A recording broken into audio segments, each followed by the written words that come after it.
Quando si parla di Sardegna solitamente si parla di due cose, dell'Icnusa e dei nuraghi.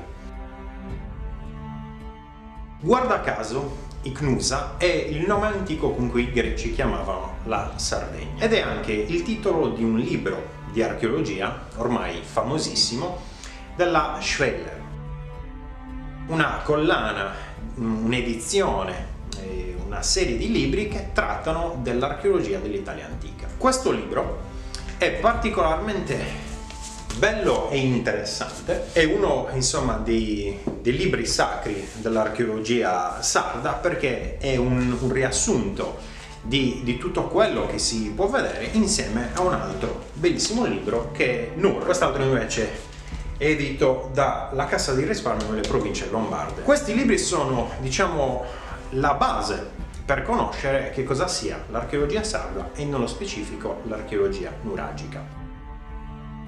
Sono ormai 10 anni che studio l'archeologia della Sardegna, soprattutto quella preistorica, quindi e ancora più nello specifico l'età del bronzo. L'età del bronzo in Sardegna coincide con il periodo nuragico. I nuraghi sono queste strutture megalitiche, anzi sarebbe meglio dire ciclopiche, che indubbiamente sono enigmatiche. Tant'è che oggi ho scritto su Facebook scrivendo, parlando di nuraghi, e questa persona mi ha detto: non avevo mai visto un nuraghe prima che tu mi mettessi la foto. Ed effettivamente è una di quelle cose che ti lasciano abbastanza perplessi, perché noi siamo abituati magari a studiare qualcosa, a parlarne sempre, perché è qualcosa che noi magari approfondiamo, studiamo, ci scriviamo sopra, eccetera eccetera, però poi effettivamente questa cosa magari è noi chiusi nella nostra torre di avorio non sappiamo che per molte persone quello che noi studiamo magari con una certa frequenza per molte persone magari non vuol dire niente. E allora che cosa sono i nuraghi? I nuraghi sono queste costruzioni di pietra senza l'uso di leganti. C'è chi dice che usassero una matta di fango, ma poi io personalmente ho visto che effettivamente non è utilizzata come legante nelle murature.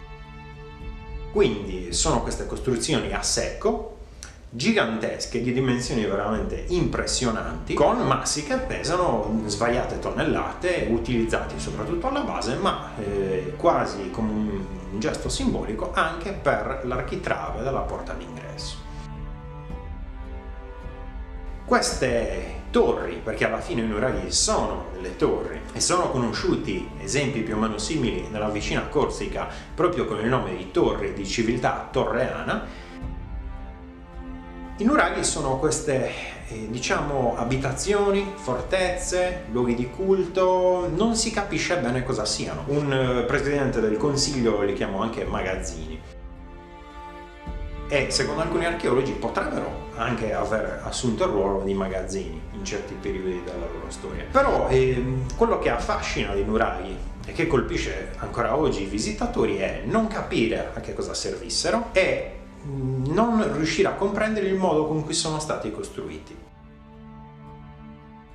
Ovviamente questa, diciamo, era una delle domande che si ponevano gli studiosi già del 1800, ma probabilmente anche prima, cioè cosa sono questi nuraghi, a cosa servivano, eccetera eccetera, e tiravano fuori le congetture più improbabili. Forse qualcuno ci ha anche colto, però questi studiosi analizzavano il problema dalla prospettiva, come disse Giovanni Liu, solo del monumento in sé, senza guardare tutto quello che gli stava intorno, senza considerare le tombe dei giganti, cioè questi sepolcri monumentali ciclopici, perché si parla di arte ciclopica, cioè di costruzioni che gli antichi, già i greci, pensavano relativamente ad esempio a città come Micene, Argo, eccetera eccetera, pensavano costruite da questi ciclopi, da questi uomini giganteschi, monocoli, quindi con un solo occhio, che erano gli unici capaci di tirare su questi massi, di realizzare queste strutture monumentali.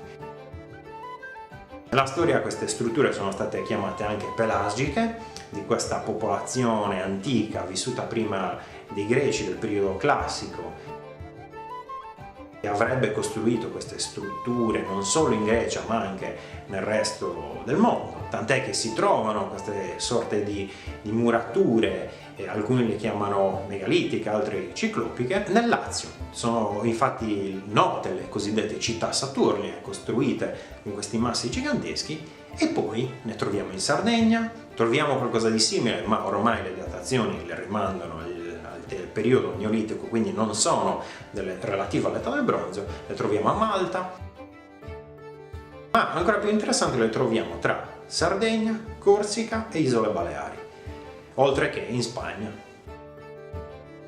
Queste strutture probabilmente non si capirà mai a cosa servissero, nello specifico. Sappiamo però che erano strutture di potere, cioè il potere, il controllo sugli uomini e sulla società del periodo veniva fatto da questi monumenti, o tramite i monumenti, o proprio dalle persone che li avevano edificati. Moltissime teorie hanno posto l'idea che queste strutture fossero state costruite dalle comunità, che questi qua praticamente si aggregassero in maniera spontanea e che poi iniziassero a costruire torri, non si capisce per quale motivo. Alcuni dicono per difendersi dagli avversari, però è stato praticamente ormai legittimato anche nelle ultime pubblicazioni che i nuraghi a quanto pare non servivano come monumenti atti alla difesa.